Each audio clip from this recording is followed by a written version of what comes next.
Hey guys, so I wanted to get back into Hope Never Dies with chapter 17, and we left off with Barack, Steve, and Biden leaving the hotel to go get some waffles because that was the last place Finn had ate at.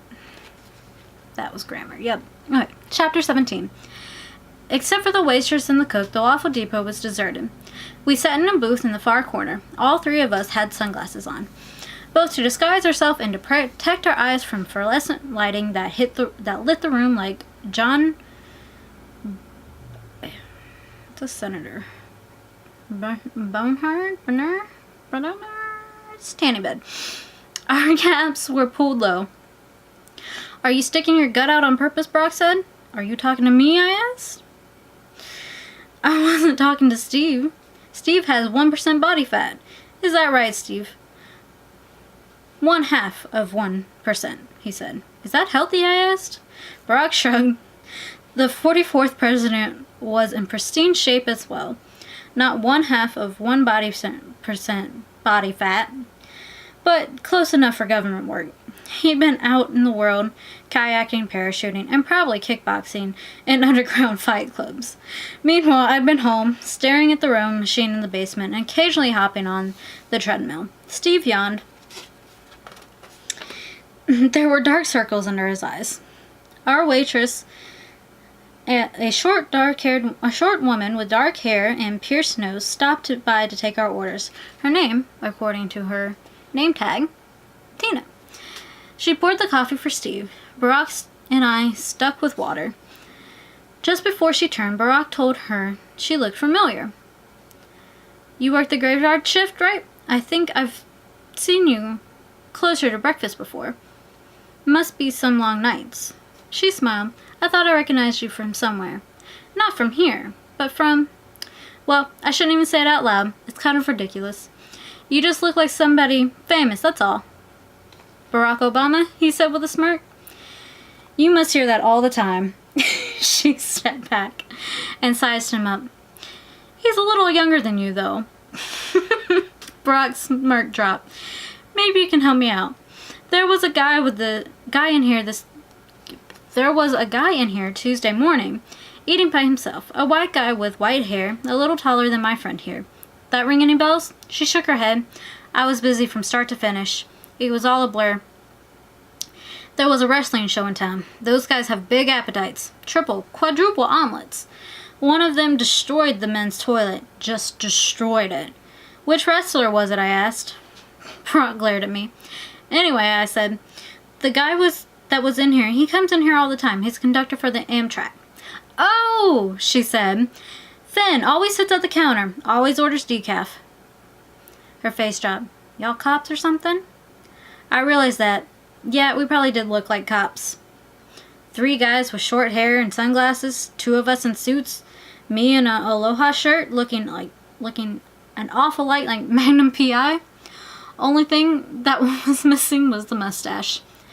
"Something like that," I said. "Is Finn in some kind of trouble?" Brock and I looked at each other. She hadn't heard about the accident. "There was an incident," he said.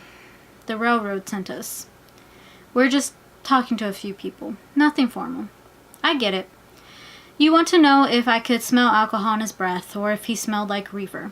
She leaned down. "Half the people who come in on my shift are coming here straight from the bars. Even worse on Friday and Saturday night. Except tonight," I pointed out. "It's still early," she said. "The bars don't close till 2. We all looked up at the clock. It was only 10:30. It felt much, much later. "But Finn," she continued, "I would have noticed if there was anything funny about him. You can't walk around in a uniform smelling like liquor. It'd be like a pilot walking onto a plane with a bottle of Jack Daniels. People tend to notice these sorts of things."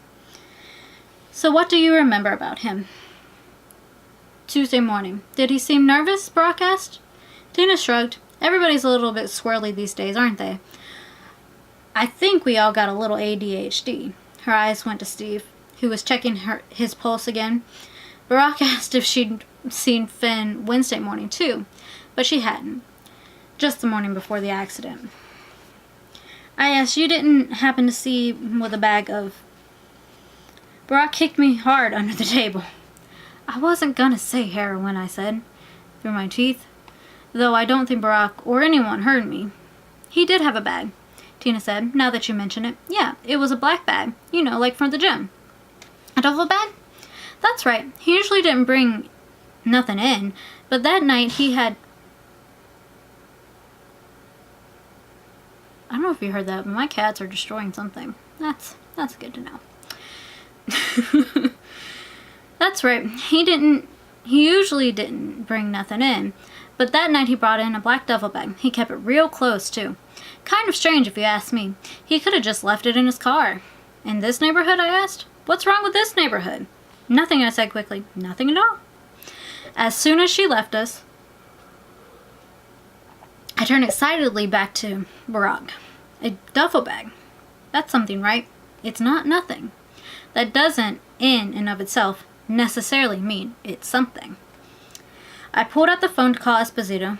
Barack told me to hold up. The lieutenant hasn't called back. If she does call us, then we'll ask her if they found a duffel bag near the tracks or the motel. Until then, there's no point. If you call someone and leave a message, you wait for them to call you back. You don't keep calling and calling and calling, leaving more messages. He paused, then added pointedly, unless your goal is to annoy them. Steve wasn't listening to us bicker. He was in another reality completely, a reality that I wished I could slip into. Our waitress brought out our orders. Brock and Steve had both ordered grilled chicken breast. They weren't looking at their plates, however. They were staring in horror at my plate as I reached the bottle of Heinz 57. Are there even hash browns under that mess? Barack asked. I'm pretty sure, I said. My hash browns were, in the parlance of Waffle Depot, hot and bothered, i.e. covered with cheese, onion, diced ham, and jalapenos. Steve, 740 calories, all grizzled in grease. This is what I'd been hoping had been doing to myself for months now. Jill had caught me more than once eating Ben & Jerry's straight out of the pint, and my boxers and undershirt in the middle of the night. I only had the foggiest of memories of even getting out of bed. It wasn't sleepwalking, but it was something close to it.